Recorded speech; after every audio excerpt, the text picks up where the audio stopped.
The halfway stage of the season's here. How do you sort of reflect on it so far?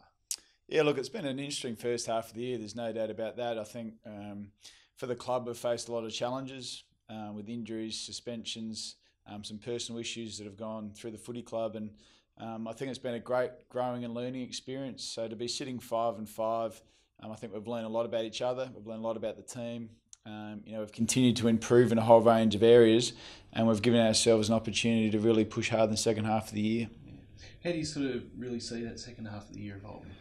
Yeah, look, I've spoken to the players at length about the team that continues to improve throughout the season will be the teams that have the most success come the end of the year. And, we're no different to that. And as a footy department, as a coaching staff, as a playing group, we have to find ways to continue to improve as the year goes on. And I'm really confident that with what we've gone through and the way we're developing, that we'll continue to see improvements as the year goes.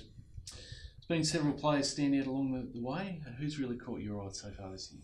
Oh, there's been lots, Matty. It's it's been really encouraging, the whole playing list. But I think when you go through some adversity with some personnel, you find some things. And I think I've been rapt to see Sam Frost really start to develop as a key defender.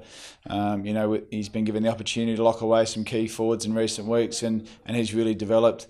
Some of our younger players, Jaden Hunt, Christian Petrarca, Clayton Oliver, have all taken their games to new levels. Jeff Garlett as a small forward, I think he puts the most pressure on of any small forward in the competition, and has obviously kicked the 25 goals. And Cam Pedersen's come in once again under adversity and played in the ruck, as has Tom McDonald, and they've really stood up for us when the teams needed them. There's been some important wins along the way and a couple of missed opportunities. What's really stood out to your best win, and perhaps the one that's been the most disappointing loss?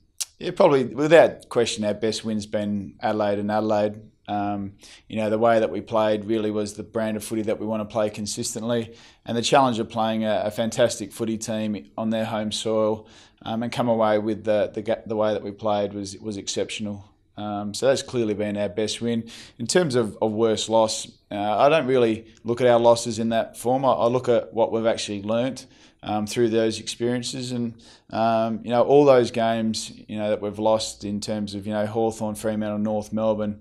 I think we've learnt things, and we'll continue to grow from those things, and I think it'll help us long term to be the team that we want to become.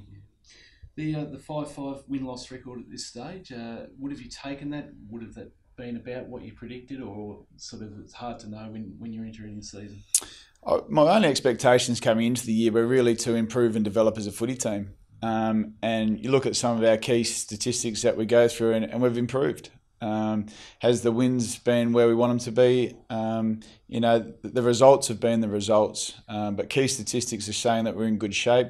The development of our playing group is saying we're in good shape. What we've had to deal with as a footy club, with adversity, injuries, suspensions and close games, is something that all teams go through. So if I look here and sit here and say we're 5-5, I think we've set ourselves up to have a real tilt at a crack at the last half of the year. Your first season as senior coach, what's sort of been the biggest challenges? Anything caught you by surprise, or it's pretty much gone how you thought?